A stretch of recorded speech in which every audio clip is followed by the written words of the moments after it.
harassing JR. Only Gator and Lance harassed me. You couldn't possibly harass me, dude. Watch NET. There's your hourly breakout, boys and girls. You do try. Thank you. I needed a good gesundheit. Alright, you know what? I'm going to record locally, just in case, Monica. I can feel the gremlins already at work in the back. It's bad enough we had a power outage this morning. Alright. Mercury is in retrospect, I guess.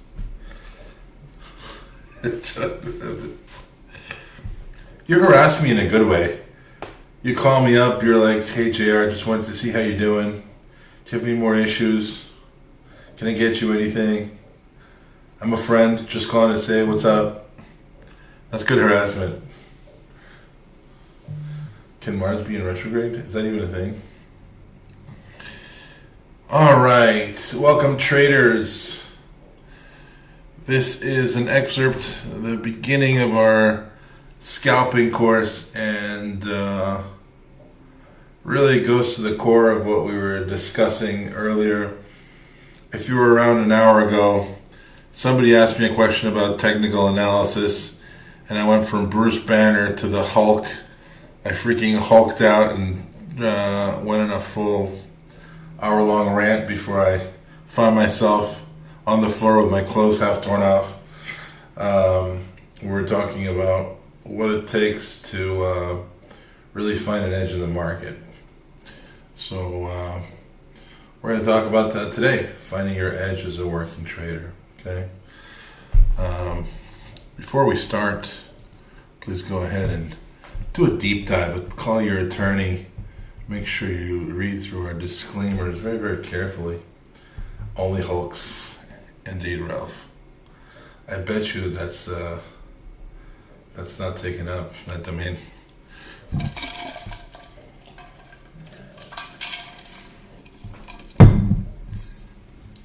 Think about it, Baton.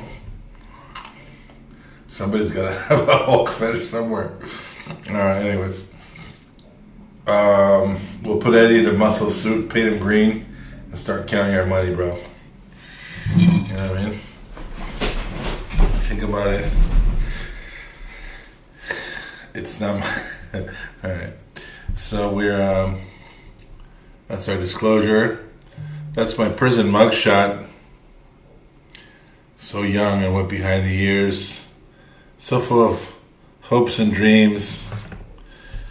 You know, they told me they would free me, unchain me from the VTF, and here we are. This is I, JR, been trading since the Mesozoic era. I am a price action and momentum trader with a heavy emphasis on news flow and relationship-based trading. I am a graduate from Columbia University, majoring in computer science and history. What that really means is I came out dumber on the other side than when I went in. I think those dudes shaved about 30 IQ points off my brain, but I've been undoing the damage ever since.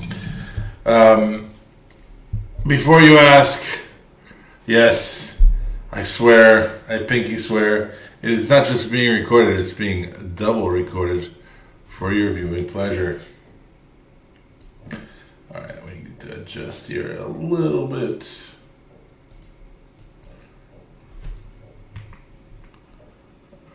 Is that better? I think that's good. Okay. Impossible is just a word. Impossible is just a word. How many times have you felt like succeeding in the markets is just impossible? Impossible is just a word thrown around by small men who find it easier to live the world they've been given than to explore the power they have to change it. Impossible is not a fact, it's an opinion. Impossible is potential. Impossible is temporary. Impossible is nothing.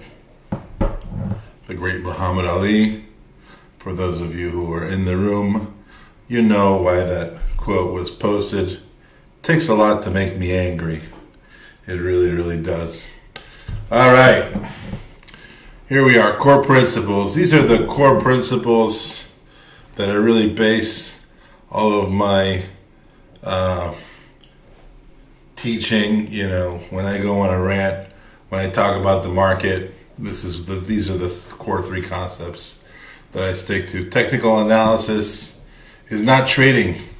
Just like reading music does not make you John Coltrane, okay? You can read music, you can play a saxophone solo. Does that make you a great musician? Does knowing every technical analysis indicator and doohickey make you a great trader? Most likely not. Trading cannot be taught. Only how you think about trading and the markets can be taught. I'm not here to teach you guys anything. I can't teach you how to haggle in the markets. I can't teach you how to outsmart your opposition. I can't teach you how to transact. Okay, that is as much science as it is art. Okay, you have to figure out what your edge is going to be in the market so you can outsmart your worthy opponents. Only how you think about transacting and how you think about the markets could possibly be taught. And that's a tall order as it is. It is up to you and you alone to identify your edge in the markets and to develop or adopt a strategy that works for you. I'm happy to always discuss people's strategies. I'm happy to always discuss what they want to trade and how they want to trade it. But I can't do it for you. It's a very lonely business. For example, my buddy Lance had a revelation a few months ago. He said, JR, I think I just like trading nuclear grade, glow-in-the-dark fluorescent garbage. And I was like, right on. Did it work for you? Hell yes. And keep doing it. Rinse and repeat. Okay? Every trader finds their niche, their style, and that is something that can't be taught. It's a journey you have to go through to figure out, what your little booth in that weirdo bazaar, okay, that rug selling Persian bazaar that the market really is. It is up to you to find your space, your style, your voice in the markets, okay? I can teach you skills to get you to understand what's being said, but beyond that, it is up to you to find your place there. All right? In terms of examples, okay, the time frames we're going to use are 9:30, 11, 11 to 2, and 2 to 4. Okay, 9 to 30 to 11, we typically do opening and balance phase, opening range breakouts, breakaway gaps, day 2 follow-throughs, dips and goes, gaps and goes, V bottom, V top, closing pivot, retests, and gap fade and gap fill reversals. 11 to 2, that's where you want to isolate your high relative volume movers, right? You're doing your 11 a.m. reversals, your range breakouts, bullish bearish retracement, consolidations, high volume. In bear bar, the fails, the price, it's basically high volume bar failures, bottoming, topping base reversals, breaking news, and bullish bearish continuations. In 2 to 4, your power hour, your 3 p.m. reversals, right? A lot of times you'll be sagging into the power hour or wedging into the power hour. And you get that big high volume reversal. Range breakouts, closing drives, basing reversals, end of day liquidation breaks. And as always, breaking news. The lens through which we, or at least through which I view these setups is through my, Wyckoff style phase of the markets. Your overhead supply zone reversals and fast schematics, your phase B in range reversals, your phase C up thrust springs, failed up thrust, failed springs, and the corresponding value area rotation failures.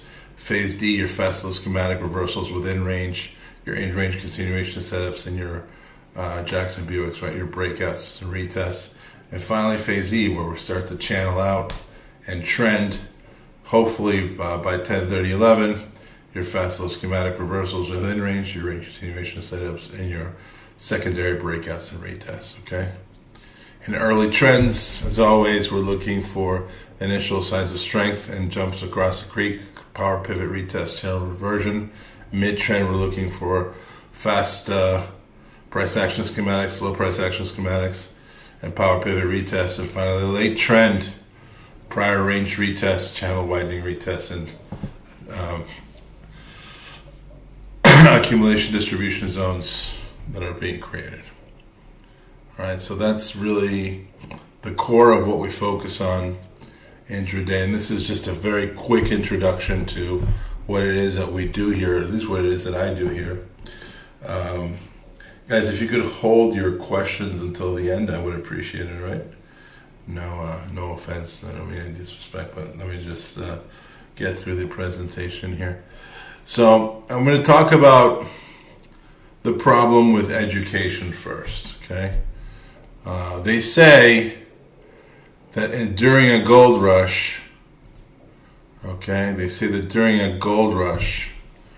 the person selling the shovels is the person making all the money.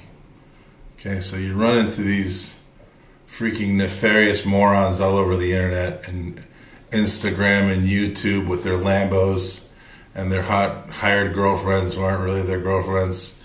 And they're touting easy strategies, make money. Look at my tattoos, jewelry, and Lamborghini. All right, all of these services and promoters, they're really buttressed by flashy advertisements, and they're really what they're really being driven to do is to take advantage of the FOMO in markets, especially when markets are running in their later phases, to try to sell, fake gold, pixie dust into a bunch of people who are desperate to join the money-making frenzy, the casino that is the stock market. And the problem, of course, is that there are no easy strategies and there are no simple ways to make money in the market. If anybody tells you that they find a strategy to be easy and effective and simple and easy to just print dollars, okay, they live on the corner of bullshit and the year 2020, okay? Those don't exist. How many people in this room were printing money in 2020 like Gordon Gekko, and then all of a sudden, 2022 comes around, we have a major distribution top, and that superpower somehow vanishes for no reason. Seem familiar? These are the problems with nefarious leeches of society trying to sell trading education, trying to sell indicators and strategies. And I'm not against people who sell indicators. I own several indicators that I think were helpful at the time, like the Weiss wave was a super helpful indicator, okay? But I wouldn't call, David Weiss exactly a Johnny Rocket of the world, if you know what I mean. Market webs is a great indicator. There are some indicators that are worth paying for, but the thing I'm talking about is these characters where try to oversimplify the market to the point where, they're probably not even traders themselves, and what they're selling is shovels in a gold rush without any intention of it ever working. Okay, and that's really what you need to be worried about. If Johnny Rocket, who doesn't even trade, right? Most of these people aren't even traders. If Johnny Rocket, who doesn't even trade, really had found a strategy to make millions in the stock market, do you really think he would be selling it to you? Think about that. If you found the ultimate way to make money in the stock market, what would happen if you shared it with everyone at the same time? Would that, do you think, continue to work? Greed. Anyway, So, the fallacy of trading education development. You're told repeatedly, practice makes perfect.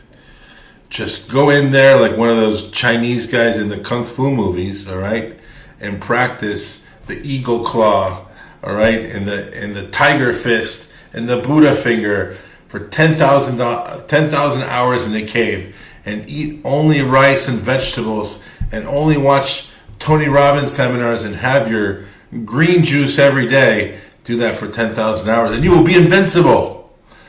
All right? Practice does not make perfect. Okay? Practice creates permanence. If you do the wrong thing for 10,000 hours, okay? If you look at this stupid shit for 10,000 hours, okay, and you are just systematically doing what these things say to do for 10,000 hours, what do you think the likelihood of you succeeding really is? Is it perhaps 50-50? What do you guys think? They're great patterns, but if you're not taught to apply them correctly, what are your odds of success? I'd say far less than 50-50. Okay? So practicing the wrong thing for a long time creates permanence. If you focus on the wrong things for 10,000 hours, you will master incompetence, and you will make it permanent, and you will cement to yourself that no matter what you try, you're bound to fail. I've met a lot of traders who are on the verge of giving up, who told me, I'm just not cut out for this. I just can't do this. Technical trading is nonsense. This is impossible. And I just stopped and I said, okay, well, show me your trading. Show me what you've been working on. Show me what you're about. And in many cases, I come to realize that this poor guy or gal has been just repeatedly doing the wrong thing for a decade and a half, 2 decades, and they have a cycle, okay? It looks like a sine curve, like a sine chart, right? They're basically just oscillating permanently without making any progress, okay? And why is that? Why do they have ups and then downs, and then on every down they lose more money than they made on the way up? Why is that? Well, because sometimes the market goes up and you're doing the wrong thing, but if you do the wrong thing in a bull market, a lot of you guys were doing the wrong thing in 2020 and you still printed, $500,000, $700,000, $1 million, just, doing the most grotesquely horrific shit in the world. But you still made money because, you could have thrown darts at a board then, and the tide was rising all boats, right? So it is very important for you to focus on the right things at the right time for the right reasons at the small fractal level intraday and in terms of your journey as a trader. Okay? Well, you might say to yourself, well, what are those right things for the right reason? What should I be focusing on? Well, this is what this talk is about. It's going to be a short talk. Okay, there's not a whole lot of charts here. Okay, if you wanted chart porn, that's Ralph's room, 3 doors down. You're gonna need safety goggles. I'll tell you that much. All right. So, are you bringing a knife to a gunfight? 90% of traders are taught indicators, patterns, and candlesticks. Okay. Guess which guy you are. The guy with a sword or Indiana Jones having a bad hair day? Which one of those are you? How prepared are you for the market? If you read a Steve Neeson book, a John Murphy book that shows you some patterns, indicators, and you think, all right, I'm just going to make a pina colada with these three ingredients, and surely I'm ready to take on the best, smartest, most capitalized minds in the world. What could possibly go wrong? He was sick. Yeah, he had enough of that shit, right? Unbeknownst to you, okay, you're the guy with a flashy sword thinking that you're going to take on the world because you read a Steve Neeson book, okay? Well, no disrespect to Steve Neeson, okay? That's not enough, okay? And unfortunately, not only are you bringing... don't go, Shirley.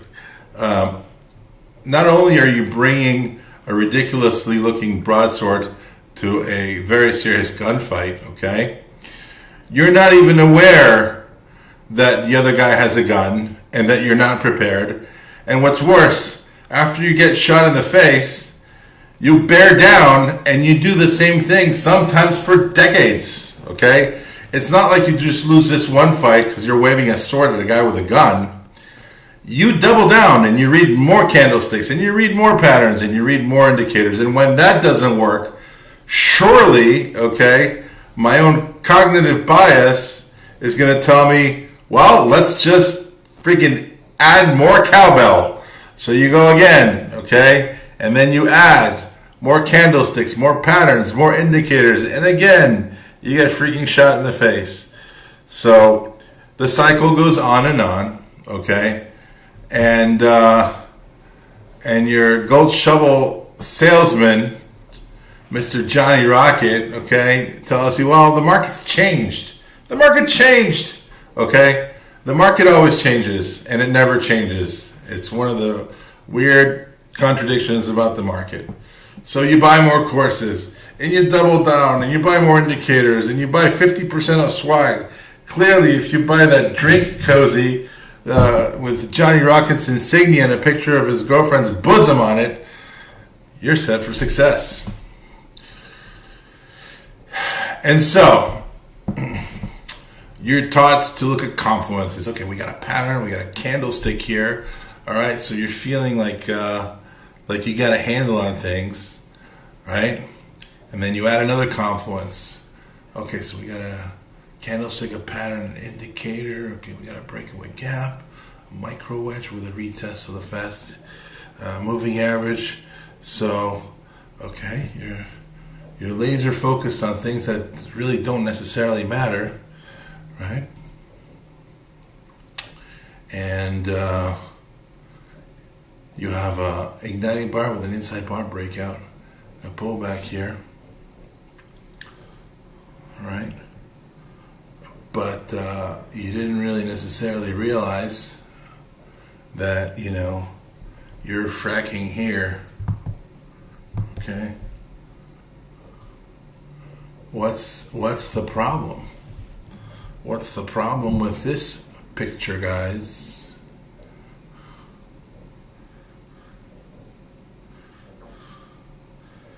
What's the problem? Is it maybe true that Mr. Johnny Rocket has a missing chapter? He forgot to tell you about overhead supply zones off of exhaustion gaps. You know what I mean? Yeah, you're buying an overhead supply zone, right? I mean, this is obviously the simplest example of the massive knowledge gap most people in this business have. They have a giant Arnold Schwarzenegger, between his front teeth type of gaps. But wait, there's more. Okay. Now you have two power pivots. Okay. You've got two power pivots, and on top of that, you're buying into a prior distributive LPSY point of control.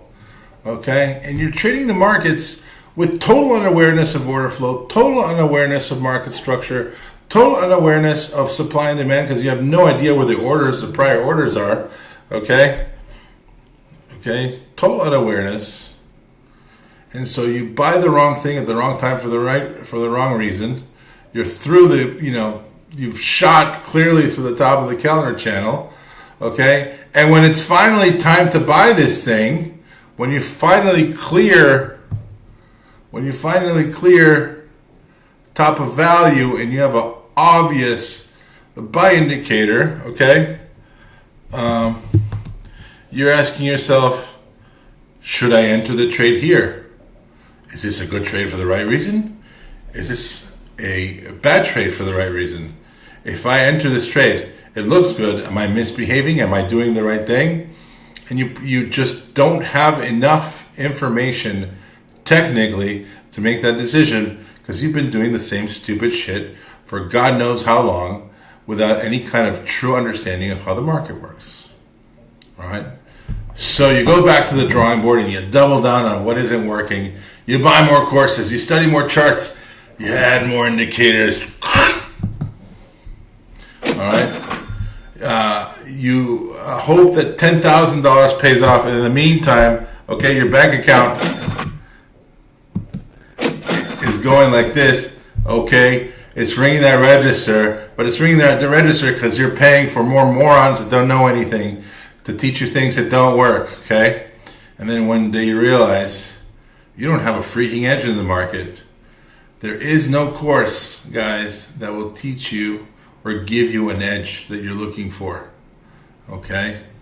You have to find your edge. And you realize the worst thing of all, okay? And people who really make a change in their trading are people who realize this, okay? You're not trading. You're making nonprofit donations to the market. And what's worse, you're making nonprofit donations to the juvenile delinquents on Instagram selling you bullshit education. And that is the hard truth. Okay? So they say knowing is half the battle. I guess so. It's a big battle. There's a lot of halves, okay?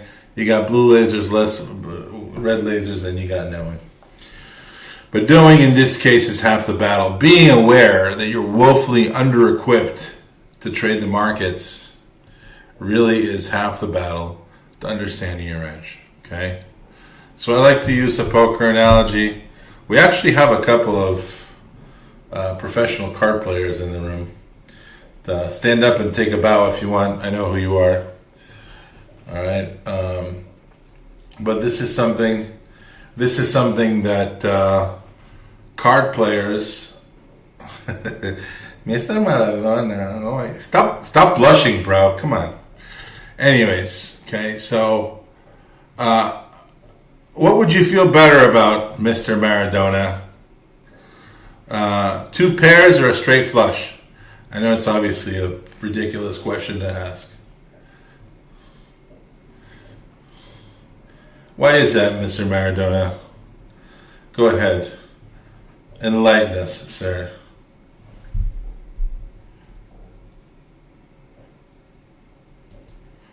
Could it maybe have something to do with your odds? Exactly. Okay. We live, ladies and gentlemen, in a game of probabilities. Okay. You draw. Look at your odds.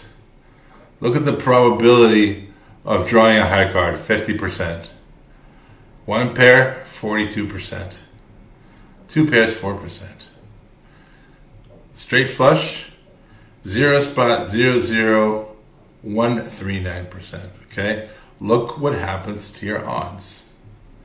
72 to 1 versus even. Okay?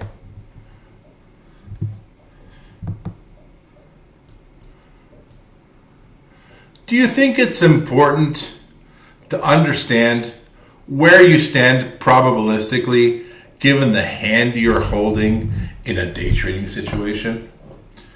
Do you think understanding your odds of success is important if you're about to go long NVIDIA through a flat top break?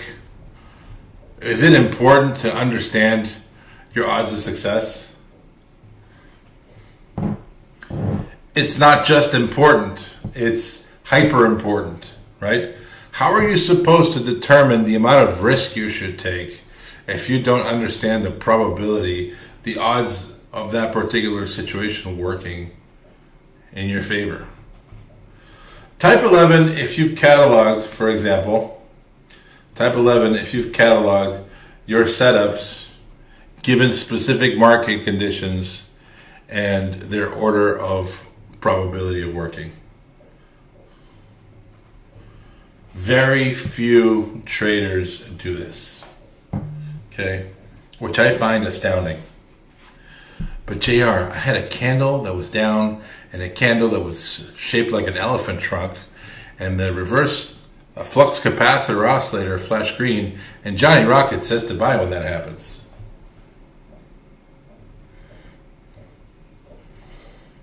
Is that you, Wilson Chase? Did you change your name to Johnny Rocket?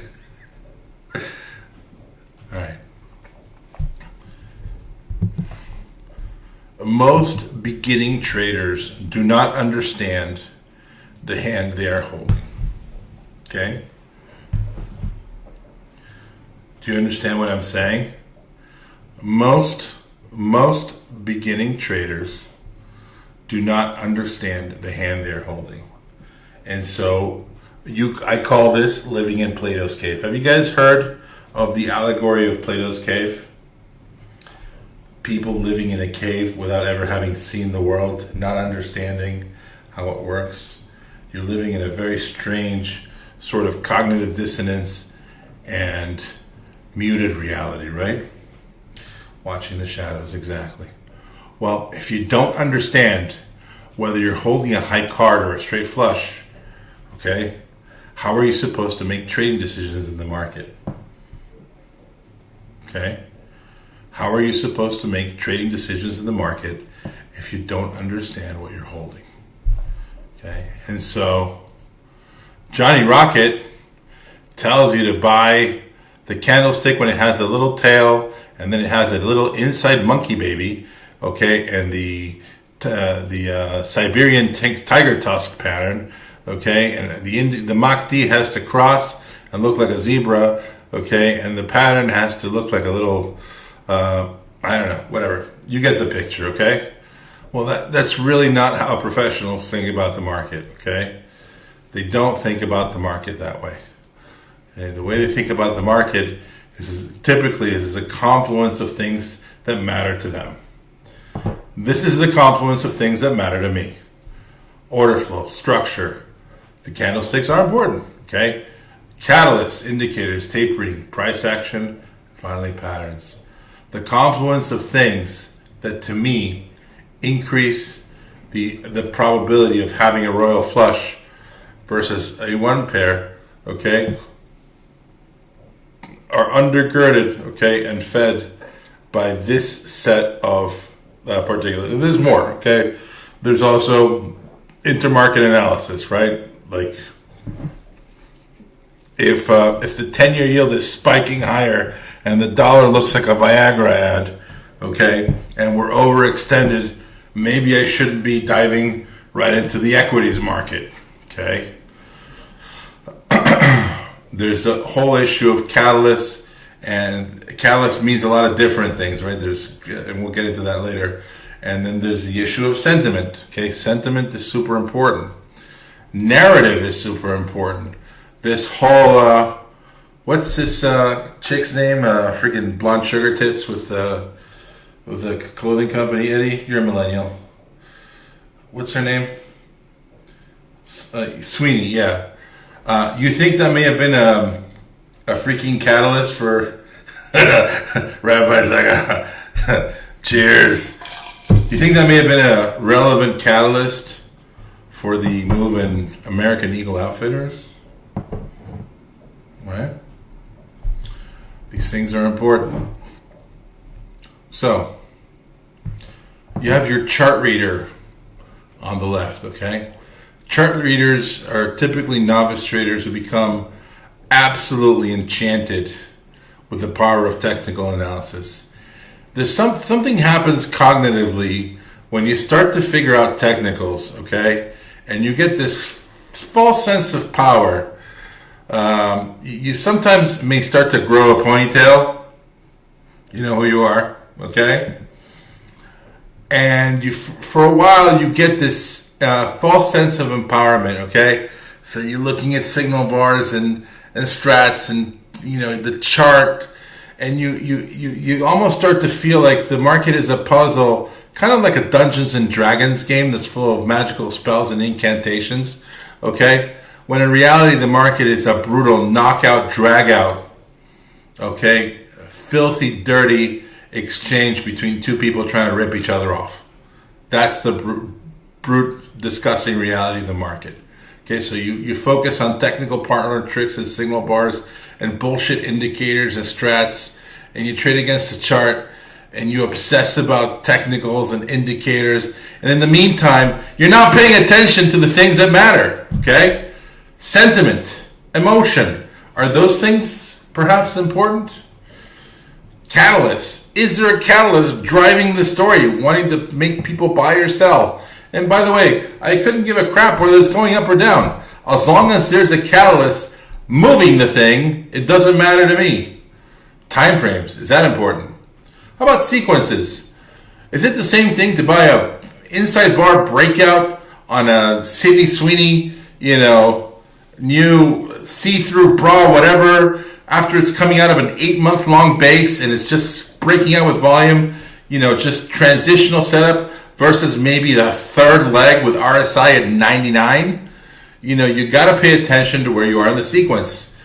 Are you trading supply and demand levels? Do you even know where those are? Right? Are you aware of the price cycle? Okay? A merchant understands when the merchandise is getting old. Okay?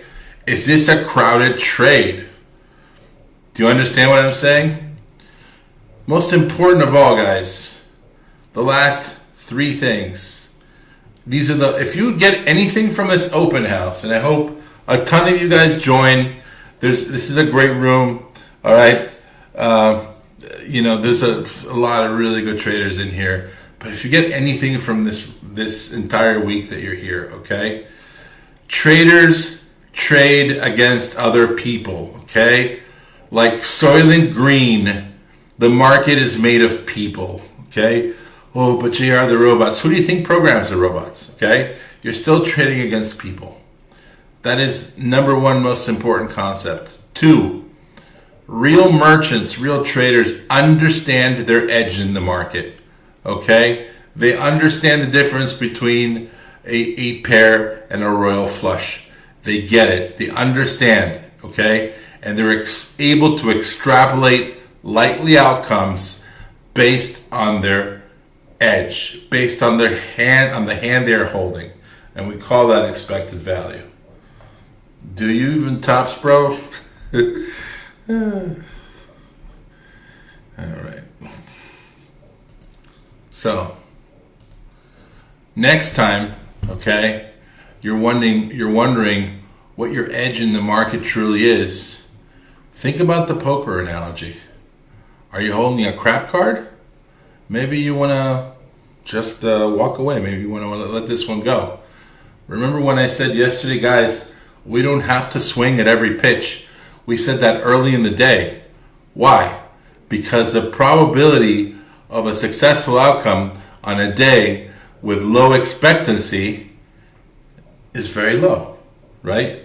Part of your job as a trader is to recognize that so you don't treat every hand as a straight flush or a royal flush, etc. Okay?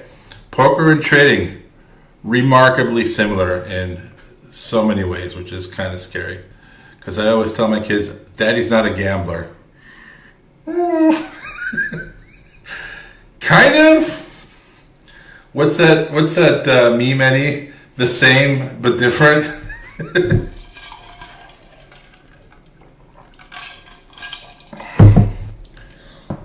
When I had to propose to my wife when I got married, I had to ask for her hand in marriage. When I told her parents I was a professional trader, I might as well have told them I was an arms dealer and child trafficker. They would have been happier with that response. They're like, "You're a what?" You're joking, right? They thought I was kidding. Anyways. So, we're going to talk about extraordinary efforts here, okay? You cannot have an edge without displaying an extraordinary effort. What makes you think you're going to succeed in a market full of talent, okay, if you're doing 90%? If you're doing what the 90% of other traders are doing who fail.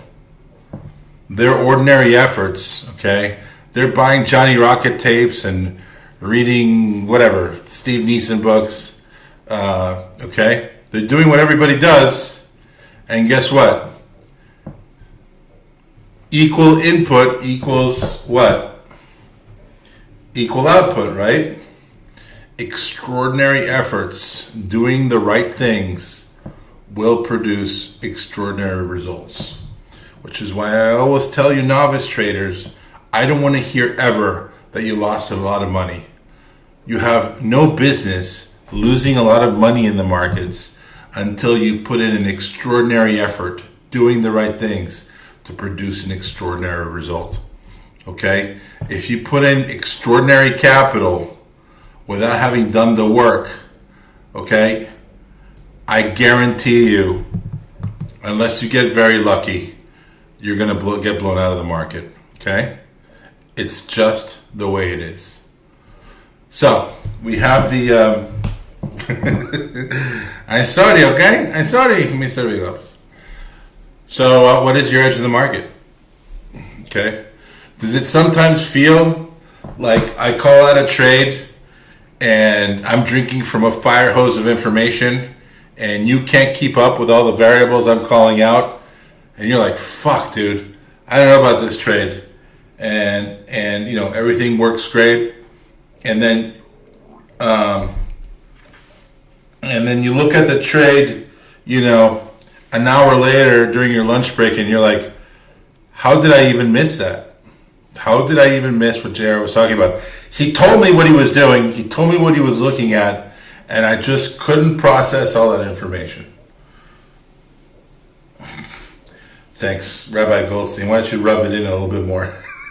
Every time I do one of these presentations, bro, like the gnarliest breakouts just spontaneously just start going.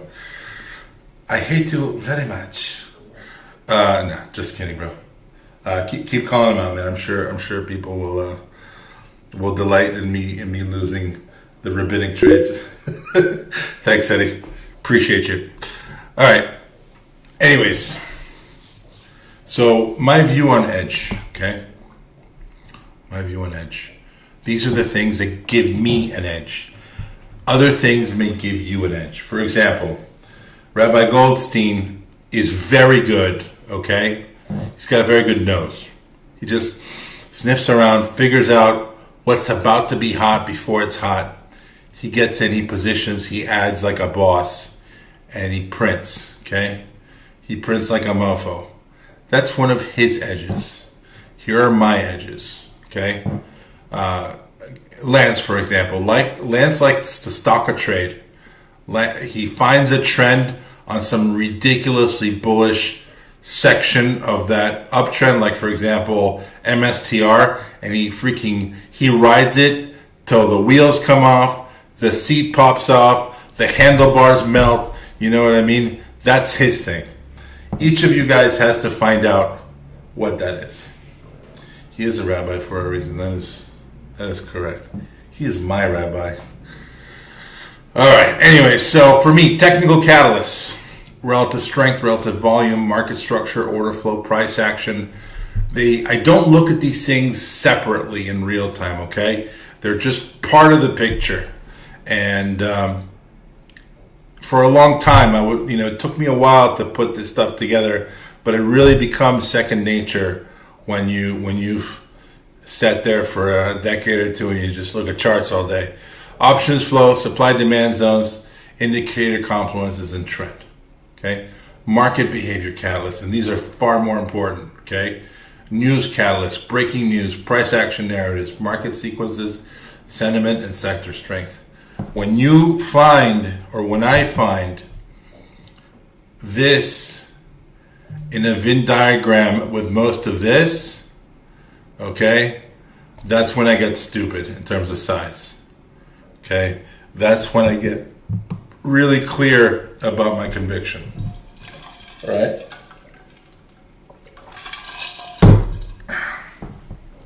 Yes, just Venmo Amber $3,900 and you can have it for free. So that is my view of Edge. Okay, in the background is a classic scene from the movie The Seven Samurai by the great Akira Kurosawa, featuring Toshiro Mifune, who plays the fool, and I think Akito Takagawa, who plays the master swordsman. And this scene is particularly important, only on Amazon, exactly. In this scene, the master first does a sword fight, a mock sword fight with boken, which is a wooden sword in Japan. That's how Japanese martial artists practice, so they don't hack each other to death. And they have this scene where they basically, it looks like an impasse, right? It looks like an impasse. And all of a sudden, the master swordsman says, "That was not an impasse. I had an edge over you. You would have died." And he doesn't believe him, and he throws a hissy fit, and he pulls out a real sword, and the master warns him, "If we do this again, I'm going to kill you." And they do the same exact move, and the guy on the right drops dead with blood gushing all over the place. It's a pretty disgusting scene. But the point is that the master at all times understood the things that give him an edge in sword fighting, right? Which are essentially timing and distance, okay? Well, for us, it's these things, and they're very, very important, at least for me. I know, dude, CRDO, it's starting to make that ATM machine sound. CRDO is doing great. That was such a home run of a swing trade. We're getting close to target, guys. On CRDO. What a winner. SOGP. Rabbi Goldstein, you motherfucker. Look at that thing go. That's beautiful. Alright, if you hear some clacking.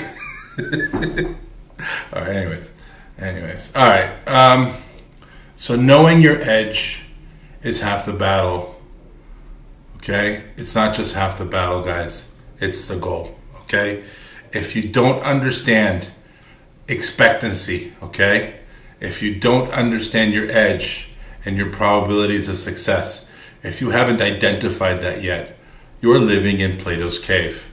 Okay, you can't tell the good trades from the bad trades. Okay, how many times as a novice trader, you took a trade, it didn't work, and you're like, was that my fault? Did I take the wrong trade?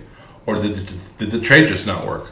How are you supposed to have any confidence psychologically if you're taking a bunch of losses all day long and a bunch of wins, and you don't know whether your losses were losses on good trades that you took for the right reason, and worst of all, your winning trades that worked.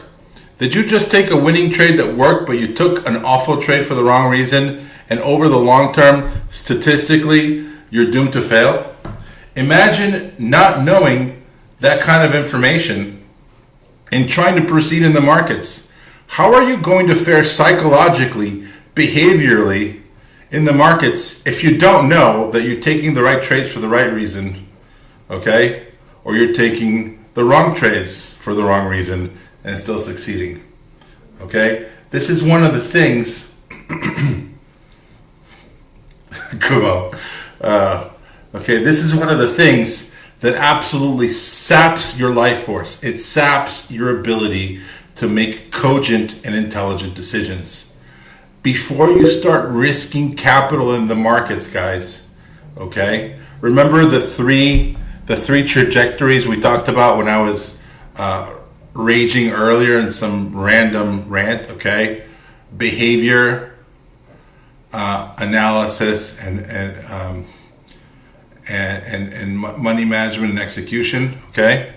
Remember those three parallels we were talking about earlier, right? Your behavior, okay? It was behavior, execution, and analysis. How are you supposed to behave correctly in the markets? without tilting, without over trading, without doing stupid things, okay, if you don't trust your analysis, okay? And how are you supposed to give yourself cogent analysis, that is free from all the biases and fears of bad behavior, okay, if you don't have your behavior in check? Do you see how it becomes a terrible feedback loop of losing? And what does that create emotionally for you when you don't know your edge? What does that create for you?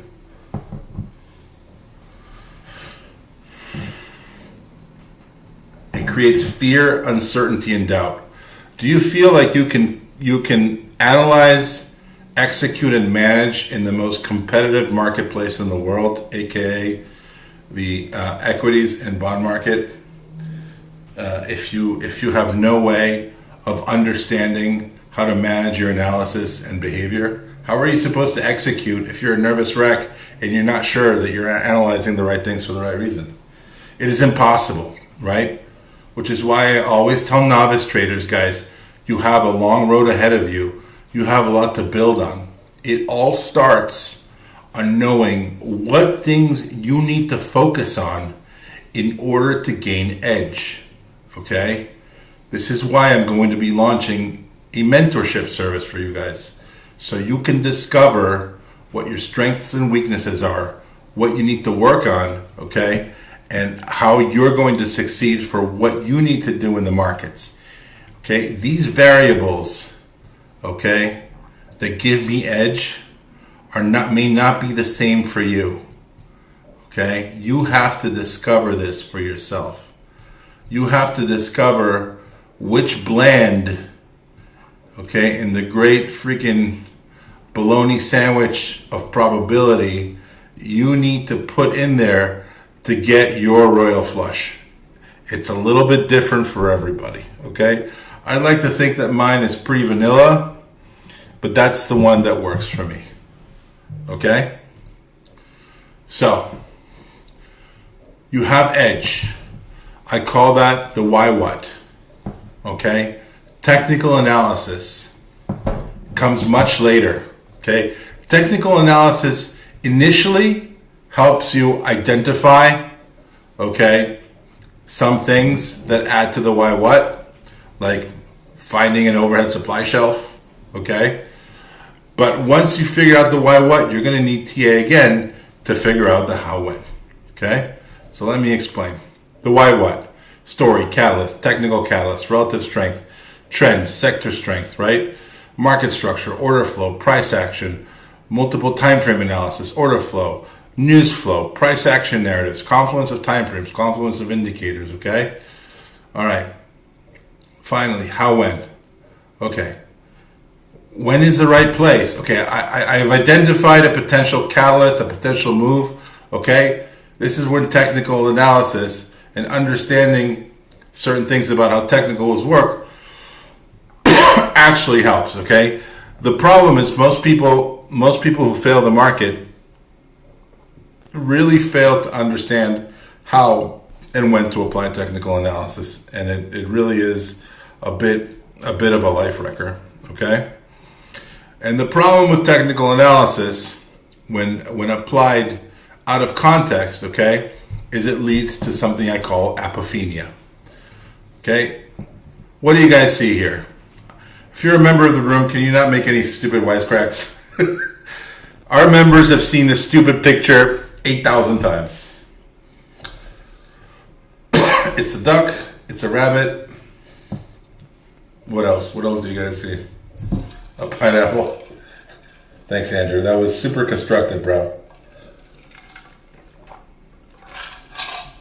For once, I'd like to hear someone say a macaque. All right. The human tendency to see connections and patterns that are not really there, okay? It gives rise to conspiracy theories. Are you trading conspiracy theories? Something you should ask yourself.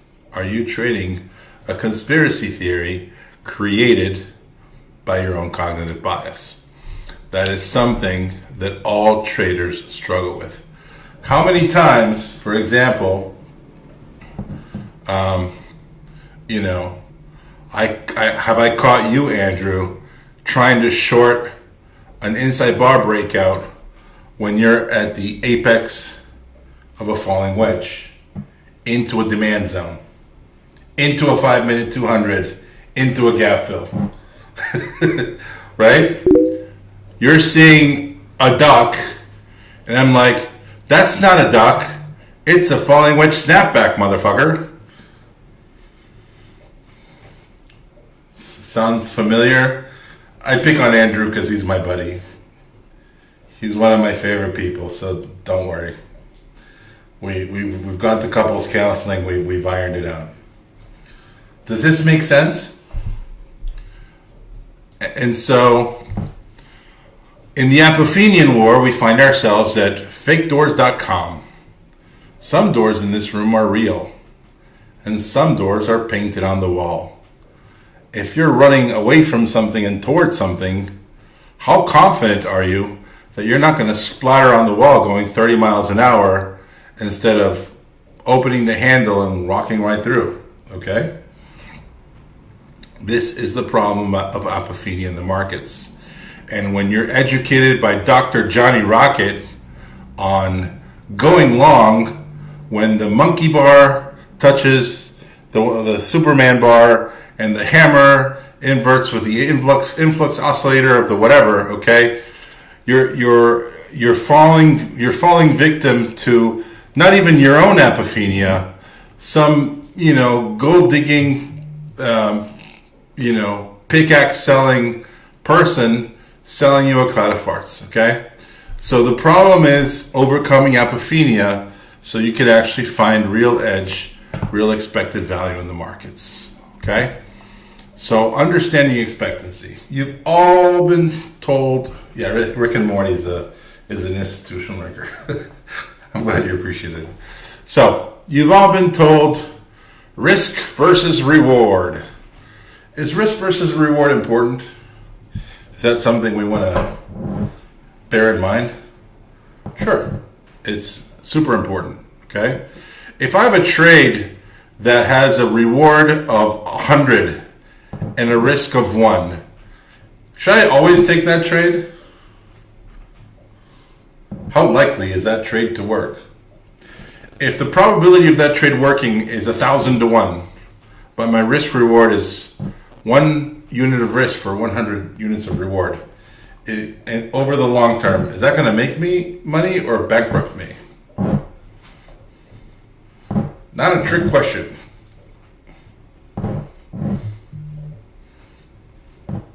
Yeah, it's going to bankrupt you, right? You need the third leg on the tripod. I made this third. I did a presentation on this one time. The third leg on the tripod, and somebody stood up and said, "A very large penis." The money show in Vegas. What are you going to do? Anyways, wrong bit. You have taken the wrong exit, my friends. Probability, okay? Probability is the most important leg, okay? If I have a 75%, let's make it ridiculous. If I have a 99% probability of winning, okay? Is it okay to risk 1 to 1? Am I going to make any money? If I have a 99% probability of winning, is it okay to risk 1 for every quarter risk unit? Sure, right? Again, our understanding of probability cannot be underestimated. It gives us our understanding, okay? It gives us our understanding of what actual card we're holding. What hands we're actually holding, okay? And that's your expected value. That's your win rate times your average win minus your loss rate times your average loss, okay? Oftentimes in the market, you guys point out setups that look really good, and I'll say that's a very low probability outcome even though the pattern looks great. Why am I saying that? Well, it's because a lot of the little things I look for, other than the patterns and candlestick, look terrible. The tape is weak. The price action is horrible. The oscillators look completely, the technicals look weak. There's no catalyst. The relative volume sucks. The order flow is terrible. And I go, guys, that's a hard pass for me. Okay? And that's because I'm putting a lot of different variables together to decide what kind of hand I'm holding. Okay? Does that make sense? Okay? So let's talk about just a couple of trade examples here. And this is already we're going over time already. So my traders have seen this this example here, right? This was NVIDIA challenging a prior last point of supply after a snapback off an uptrend, right? And here you have a clear, Here you have a clear lower pivot high, okay? The problem, what is the first problem with this lower pivot high here in NVIDIA? What's the first problem you can come up with? Well, the issue is, how do you know, as it approaches the prior potential double top, how do you know that it's really a double top?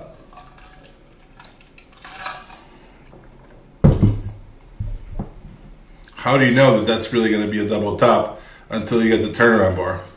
And after you get the turnaround bar, how do you know that's not a buy setup?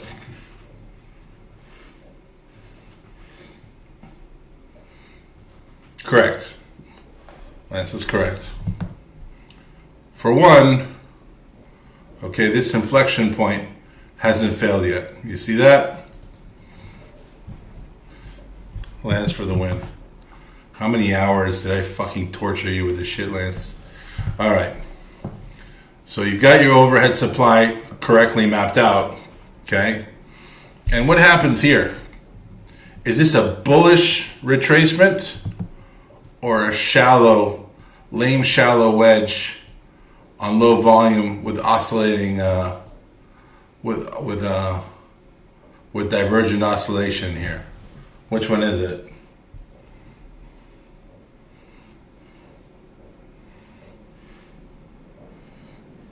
That's a short all day, right? You failed. You're failing the anchored VWAP. You're failing point of control off of a lower high into a wedge with low volume and a divergent oscillator, right? Which one, if you had to blindly take one here, because somehow you magically figured out what the top was because you were freaking guessing, versus a top here that's clearly delineated by a point of control and an anchored VWAP, okay? Which one do you think is more likely to work? Which one is a pair? Which one is a royal flush?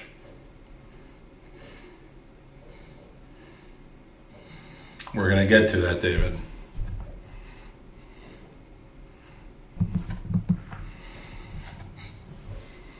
Okay, so we're going to talk about expected value in the trade. Okay.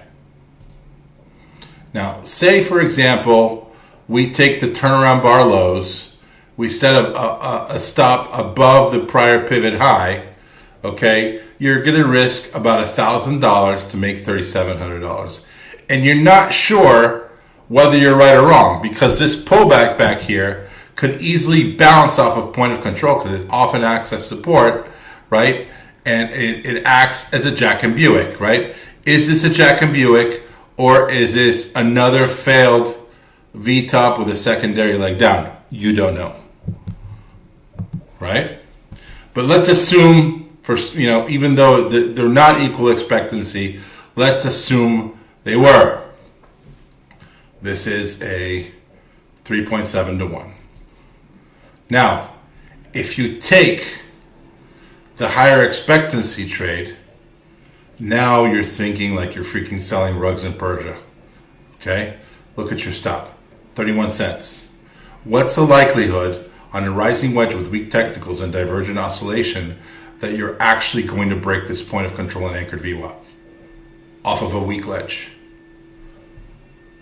Very, very low. So now your max profit on the same capital goes from 3.7 to 1 to 9.9 to 1, putting in the same exact capital, right? So these decisions are made based on your understanding of expected value. Does that make sense? Are you guys capiche? All right, good. All right. We're gonna do another example here, a sell the news event. I don't know if you guys remember this PayPal. We freaking smashed this one to pieces when the trade came out. PayPal was touting the greatest innovation in the company's history. For a week, they banged the drums, they pumped the ever-living snot out of this event, okay? This event took place right here, okay? Right here, okay? Right into a declining tops line, where the technicals were neither weak nor strong. And what is the first thing that we said to ourselves as traders? Remember, I said right before the event, guys, they better come up with a catalyst so incredibly strong, so sexy, so hot dripping wet that it undercuts the hype they've set up, okay? And of course, they came out and said, company introduces reimagined checkout and guest checkout experiences, new advanced offers platform for merchants, and new consumer app to earn cash back and give customer more reasons to shop with PayPal, right? We were loaded for bear on the short, right? We were loaded for bear on the short because we understood that there's very little these guys could say to actually justify any kind of substantial move into a declining tops line in a downtrend, in a stock that's neither strong nor weak, just sitting there waiting for the catalyst, okay? This is a typical sell the news event, okay? So, the question is, okay, where would you have entered if you were purely, trading like a chart trader? Where would you have entered? You would have done some stupid shit like take the first candlestick lower maybe down here when RSI is at like 12, or even worse, you would have taken an inside bar breakdown where you'd have caught maybe 30 cents on a move that was clearly a sell, okay? A merchant understands quick sentiment shifts along with the technicals and what the market is most likely to do, okay? You don't need to be a genius in technical analysis to understand that PayPal just massively crapped the bed, embarrassed themselves, and everyone who bought into the event is going to do what when it's a total disaster? What are they going to do?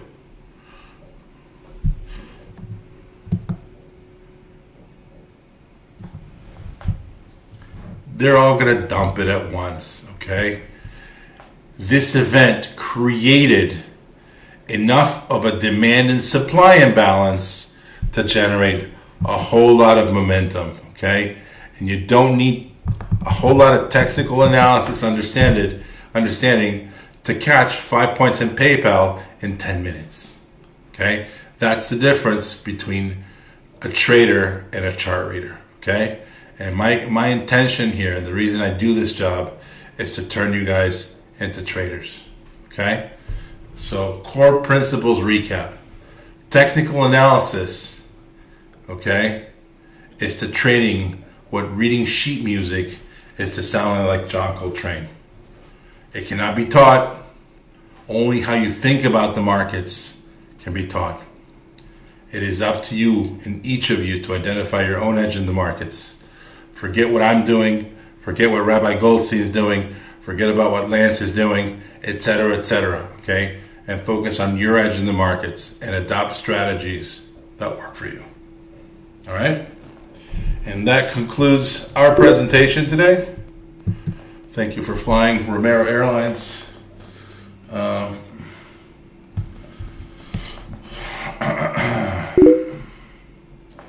All right, guys. Anything else? Any questions?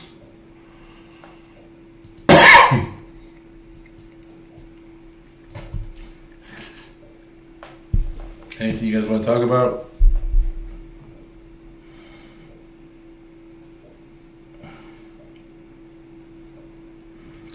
My edge is listening to you. Literally the opposite of what I was trying to say, bro. Lesson not learned. It's okay. The measured move on SPX from what? Nice day on AVGO. Nice. Daily, intraday, weekly, monthly. I don't know what you're talking. Post a chart, dude. I'm not sure.